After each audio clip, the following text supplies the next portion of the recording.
Right, good morning. This is Compassionate Innovative Radio. It is 6:30 on the 18th of September. My name is Roux. Last week, you might recall, I had a look at 7 so-called tipping points that could, for better or for worse, mold and shape the future of the country. One of those was to do with social capital. The question asked was, will our stock of social capital appreciate or depreciate? And this whole idea of social capital is very often either misunderstood or simply not even recognized, and yet it is so important. So I'm very happy to welcome with us this morning Dr. Braam Hanekom. Braam Hanekom is an ordained minister of religion in the Dutch Reformed Church. He is also a well-known author. By the way, in fact, a couple of years ago, he served as moderator of the Synod of the Western Cape of the Dutch Reformed Church.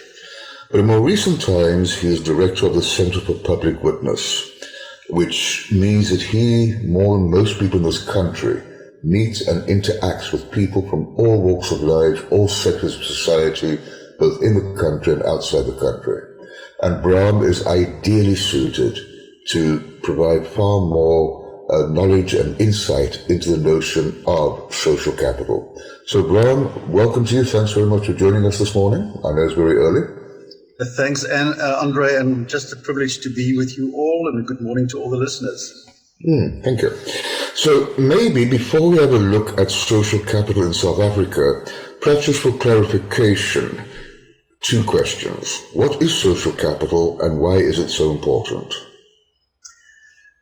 Thanks, Andre.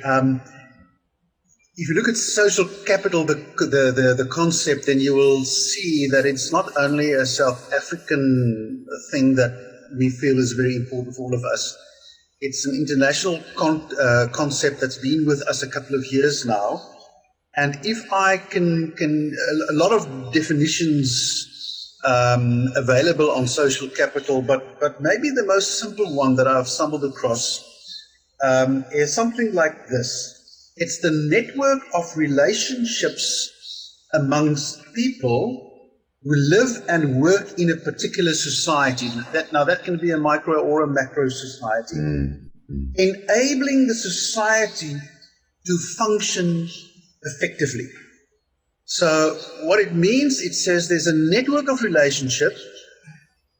The society need one another, and they must function effectively. If I may just add something, is people also define social capital as a part and parcel of it is the set of common values that either bond, bridge, or link people in the society, and with that builds trust, so that many other things can happen. Now, very important concepts. The concept of trust, I think you must have discussed that also in the South African context.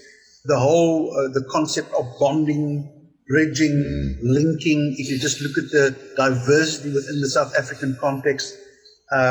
Yes, but this is just some preliminary remarks, Andre. So does that include things such as goodwill? It's absolutely. It's goodwill. There are a number of ways how you build a social capital, but it's more than goodwill. It's like I say, very important. It's the common set of values that you need. You know, if you take, for instance, a gangster-infected environment. If one group in that environment say, well, my value system, and remember now, a value system is your idea of the rules that must be applied to create happiness. Now, for the gangster leader, those set of rules is, you go around with drugs and you kill and whatever you need in order for your life to be more good and happy and wealthy and whatever. There are some other people in those communities who differ from that, but they share the same space. Now, it's very obvious to see that you will find very low social capital. Now, with that, and I believe we will later come to that, to this topic, out of that flows the topic of social cohesion, which is just the other side of the coin. Social cohesion that we need in order to have an affluent, happy, cohesive society. So in a certain sense, you've also answered the second part of the question, why is it so important? I've read that even bodies such as the OECD and the World Bank state that in the absence of social capital or even social cohesion, society simply cannot develop in a sustainable fashion.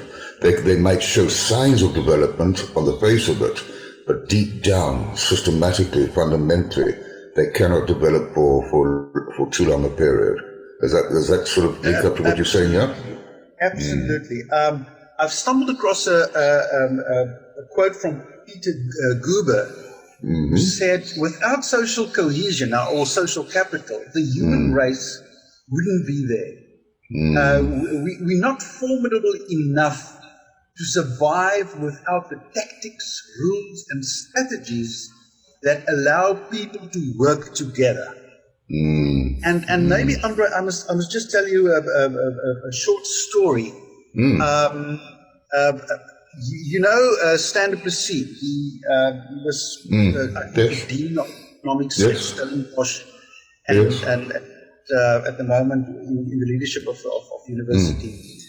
He once told me a story. He said, you know, my grandfather lived in Prince Albert. My grandfather knew more about almost anything that I do. But there's one thing that I was in which I was his superior, and that's economics. But that one thing enabled me to live a much more affluent and good life than my grandfather.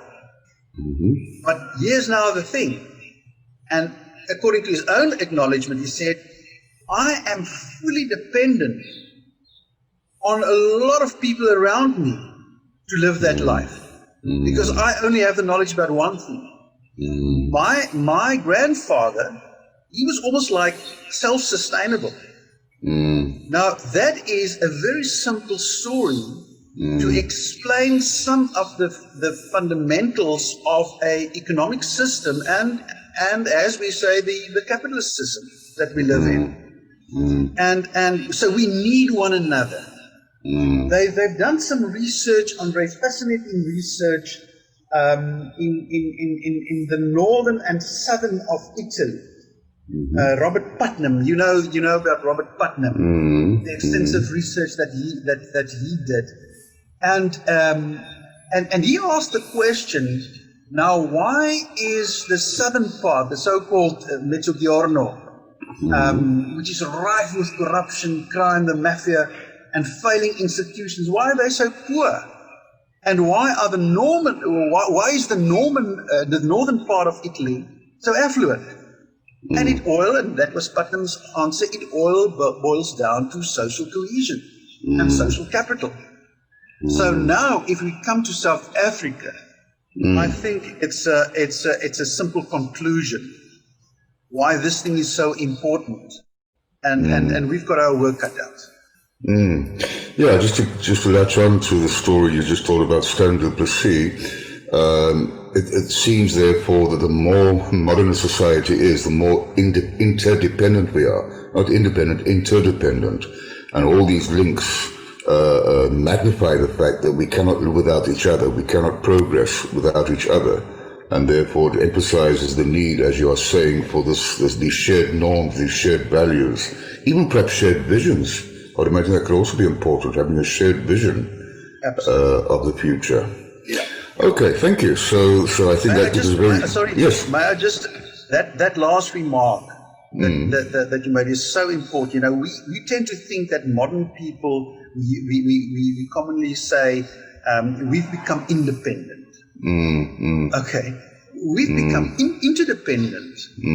The old people, previous generations, they could live on a farm for months on their own and survive. We need, if Checkers and Spar and all the others close down, we've got a problem. Yeah, very, very, absolutely. very quickly. Yeah.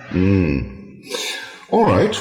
Well, thank you. I think this is both almost academic, but also very importantly practical idea of what social capital and social cohesion is. So now let's turn specifically to South Africa. And perhaps along with that also, let's think about ways we can measure this. Can one measure social capital? Can we monitor it over time? I know it's difficult. These are values and norms, difficult to put a number to that. But are there ways of sort of tracking or monitoring the performance of a country's social capital? Andre, I'll be honest to you, I haven't done some good research into that. I think there must be some research done.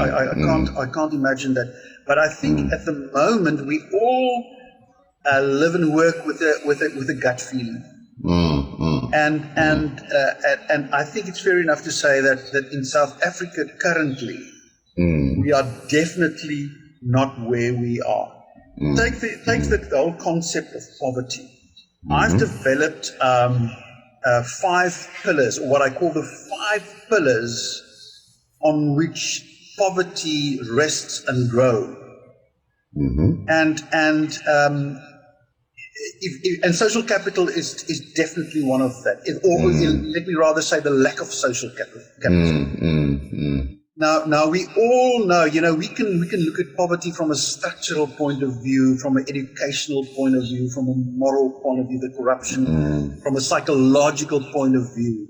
But people underestimate the fact that we lack social capital in South Africa. And remember, I've referred to trust.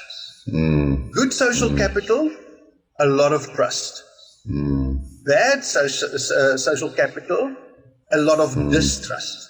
And now just look at what happens now. Now you need regulations and FICA and a number of stuff to prevent people from doing all kind of bad things because we just don't trust one another. So what it does, it slows down the whole system.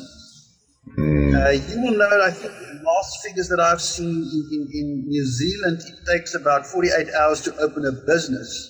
In South Africa, about 40 weeks to 4 months.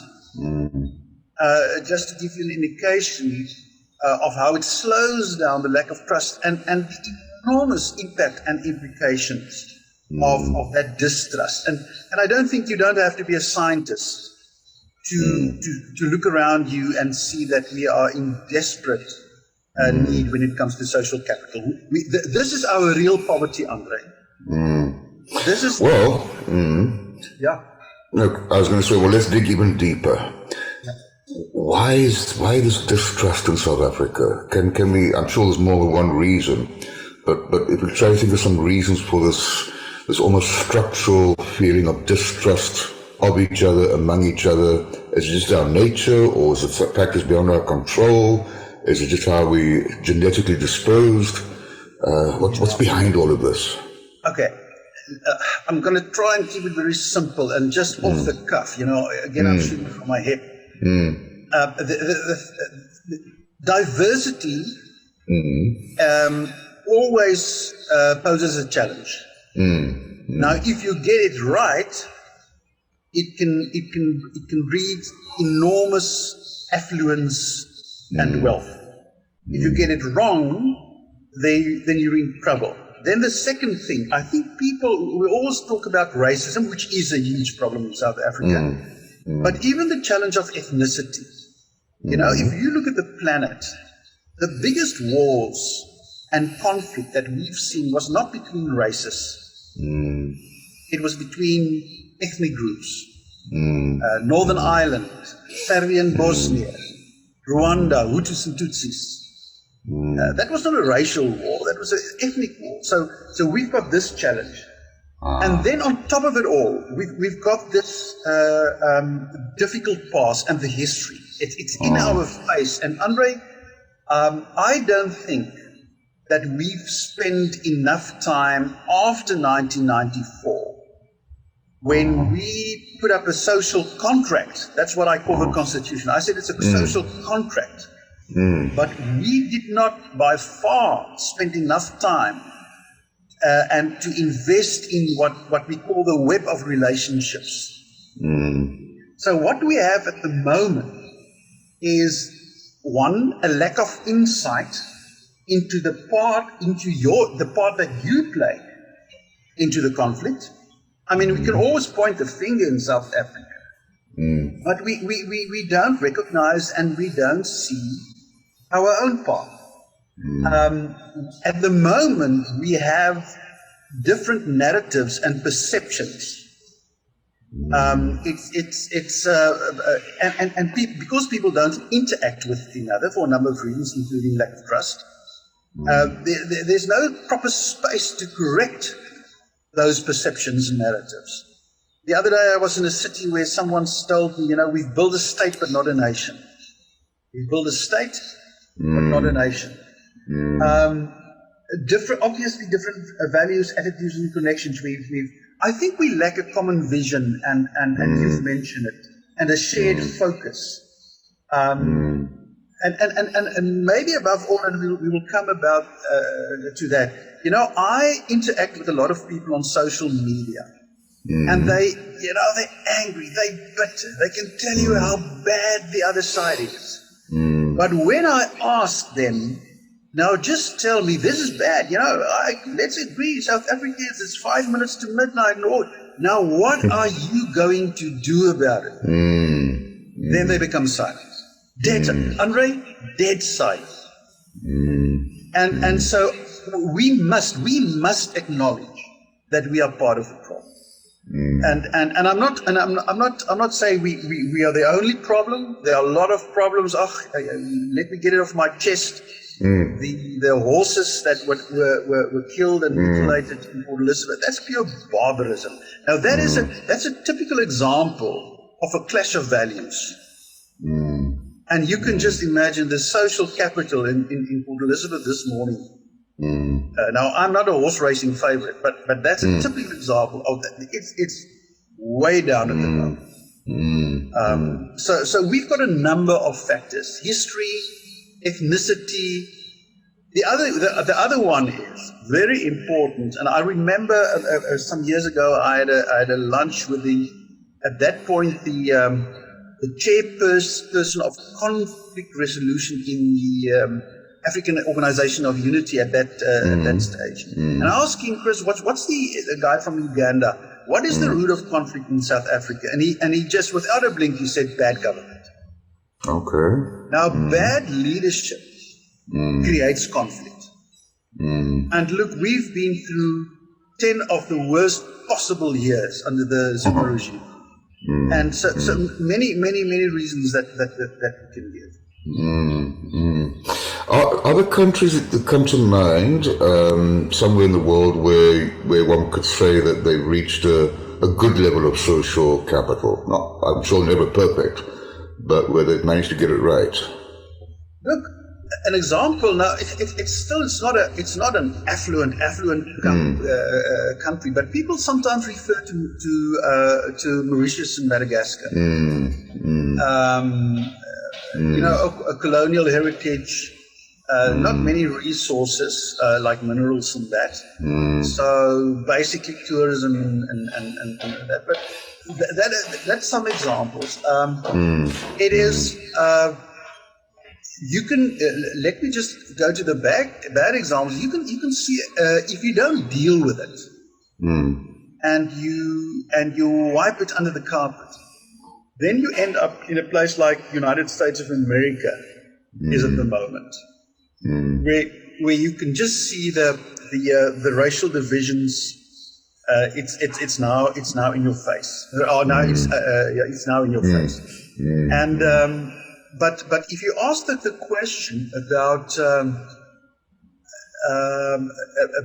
bringing diversity together, people refer to Switzerland and the canton, but I think that's a pretty homogeneous. French and German society. Well, it's two languages, but I think it's still pretty homogeneous. Yes. And you see, again, the thing there is you can have different people, but you need a common value system, Andre. And I don't think we invest by far enough time and energy to invest in values-driven leadership, values in our schools, talking about it, proclaiming it, and mobilizing people in the right direction. You've touched on the role of leadership and governments, but I would imagine, and maybe I'm wrong, that we're looking here not just at political leadership, but also corporate leadership, civil society leadership, spiritual leadership, civic society leadership, even household leadership. I suppose all kinds of leaderships are responsible for instilling the right kind of values. You see, with the breakdown in families, only 60% of children in South Africa cannot name their fathers, or they haven't got a name of a father on their birth certificate. So just that void of mentorship and guidance it creates an enormous problem. So families, schools, the irony of it all, you can say a lot about capitalism and some of the values that we see in big corporates. And some of it it's not good, but somehow I think corporates realize, I'm not talking about Enron and see what happens. I think corporates are shrewd enough to understand if they don't have a good corporate value system, then they're not going to make money. It's as simple as that. So I think the big challenge at the moment is the systemic corruption in local government, in provincial government, and as we've seen lately, in national government. But the thing is, I think civil society and leaders within civil society, and that's my passion at the moment, Andre, is to mobilize and energize leaders in civil society. To take up the baton and say, well, we're going to hold local governments accountable and force them to become more transparent. IDB programs, procurement processes, and all the rest. I'm going to ask perhaps an unfair question. I often ask people this, or groups of people. If we were to consider, let's call it the stock of social capital in this country over the last, for argument's sake, 30 years, or maybe last 20 years, would you say it's in a worse position today than 20 years ago, or more or less where it was, definitely worse? I think it went up. It was like almost like a bullish run when after '94 we had peaked at the 1995 World Cup. And then we saw a steady decline. Mbeki, I read some fascinating articles on the whole mindset of Mbeki and his ideology, and then came along his handling of AIDS, and steadily this whole distrust started, and then it just excelled under the Zuma regime. And so I think at the moment, and then COVID came. Now the thing about COVID, Andre, is it did put everything under the magnifying glass. And I think we realized maybe it's the frustration, the anxiety that COVID caused, but that just enhanced the fault lines. And the structural fault lines in South Africa. Maybe I must just say this: inequality is not good for social cohesion and social capital. No, I mean it's a no-brainer, and it's part of no easy answers. And sometimes I say, if you talk about inequality, it's people almost use the word as if it's the fault of the rich. Now, the rich can do something, but if you have the structural problems in your economy like we have, then the end result will be growing inequality. And you see it all over the world, in South American countries, all over the world. So a lot of hard talking, straight talking that we will have to do. And on the issue of racism also.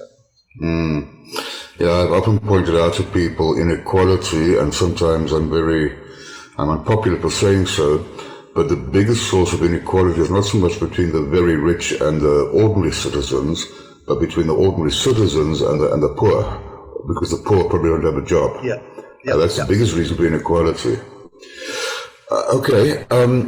So you've mentioned COVID, and you've said that it seems to have highlighted, magnified some of these structural faults.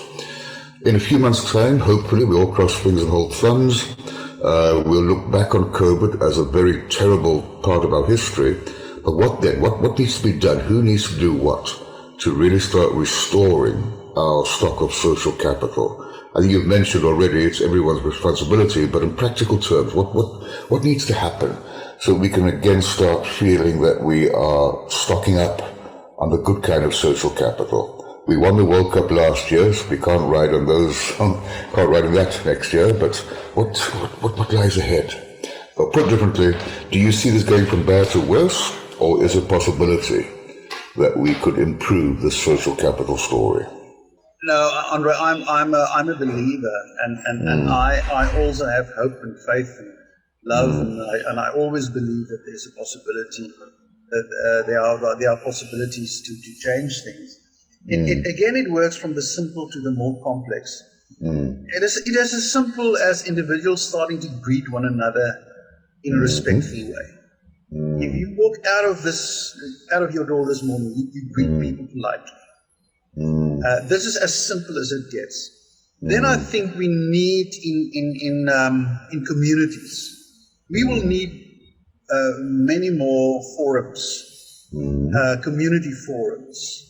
It will take energy, but if you will just understand, I become so frustrated with towns and look, we're running out of time, I can see, but I can take you to a number of towns in the Western Cape at the moment. I don't think people understand the seriousness of the challenge when it comes to land and all we haven't discussed that. You know, when you challenge some of those local leaders, then they just, it is almost as if they live in denial and on another planet. People will need to come to the party. The third thing is, we will, from the church's side, from civil society, anyone who is serious about the future of our country will need to take politicians and the leadership of the country.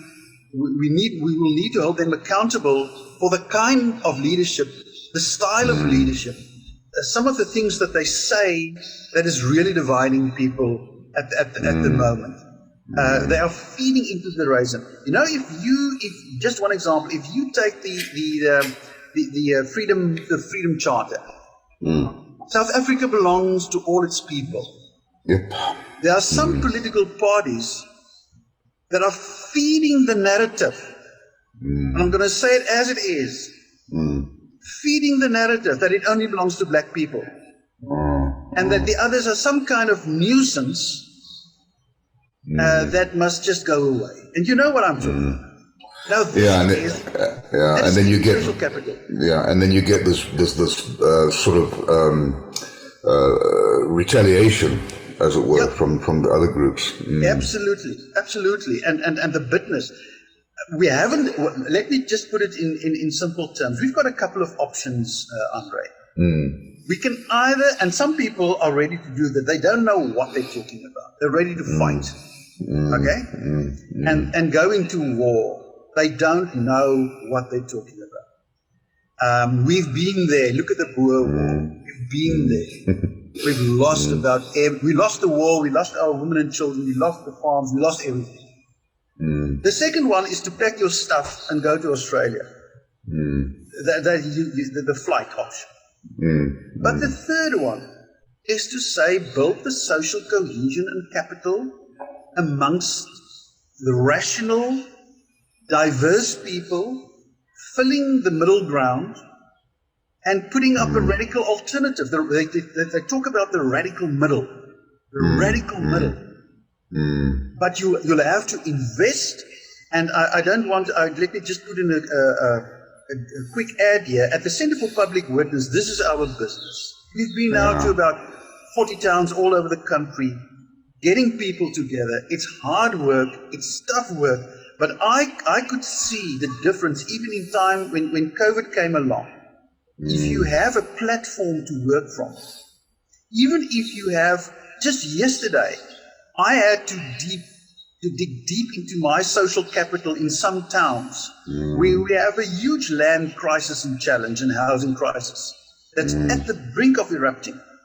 But I could deep into that social capital of relationships that we've built over years to say, no. Let's come together and try and work with this thing. There must be alternatives. Yeah, I think, by the way, we've been given a couple of extra minutes. What I was going to say was that I would argue that most people in this country are good. Most people in this country are law-abiding. Most people in this country are ethical. Most people in this country are not corrupt. If my statement is correct, then you have to ask the question, do we then have a silent majority?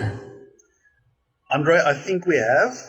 I think, and we need the media. Let me just say I'm loyal towards the media, but I think the media sometimes play a destructive role in enhancing the image of some of those parties and voices. That it almost creates the perception, if you look at the media, that those voices are now the majority. Where I firmly agree with you that the majority of South Africans are good people. Well, you can take Zimbabwe as an example. I firmly believe Zimbabwe, some of the most incredible people on the planet. Yep. And look at the state of the country, because we allowed a minority to create chaos, distrust, and no social cohesion whatsoever, at least amongst the ruling elite and the masses. Well, these are heavy topics, Braam, and hopefully we can chat again. I don't think we've really covered everything we should have covered, but we've covered a great deal, and certainly I think we've pulled no punches. But what I appreciate, and I know this is how I know you, is that all is certainly not lost. With the right attitude, the right kind of point of departure, the right willingness, one can indeed improve the stock of social capital and gain more social cohesion. I think the important lesson for any country, including ours, is there is no quick fix. We perhaps need some kind of social pact, some kind of social contract almost, where all the stakeholders from all walks of society get together and agree upon at least some kind of common vision, and then again, agree upon building up this trust and goodwill, etc. And I like the point you made earlier. We can start on very simple things, just saying hello to each other, giving each other a smile, respecting each other. And in conclusion, I can't help thinking about the words of some French philosopher who said, "I may not agree with all you have to say, but I shall defend until death your right to say it." I'm not suggesting we engage in warfare, obviously, but I think that kind of attitude could take us a long way. A final word from you, perhaps, Braam? Yeah, Andre, this is a systemic challenge. Now, Peter Senge wrote a wonderful book on this thing, the fifth discipline. And I think the mistake that we can make is to think that we must find this one point of leverage, this magic point of leverage to change the system. I don't think that there's only one entry point. You can start anywhere. You can restore a shack, you can build a vegetable garden, you can greet people, you can create a forum. You can start at any point. But the point is you must start somewhere. Yep. Yeah. And Yeah. get out of your easy chair and just do something. Set your mind on the importance of this issue and start growing social capital, whether it's like you said in your family, in your neighborhood, just walk across the street, pick up a phone call, and just go for it, and then we can do something practical about it. Braam, once again, thank you very much for getting up so early in the morning. And I'm sure we'll speak again. I think there's a lot to talk about. But for the rest of you out there, thank you. Enjoy the rest of the day and enjoy your weekends. Thank you, Braam, and goodbye, everyone. Andrew, blessings from my side. Thank you.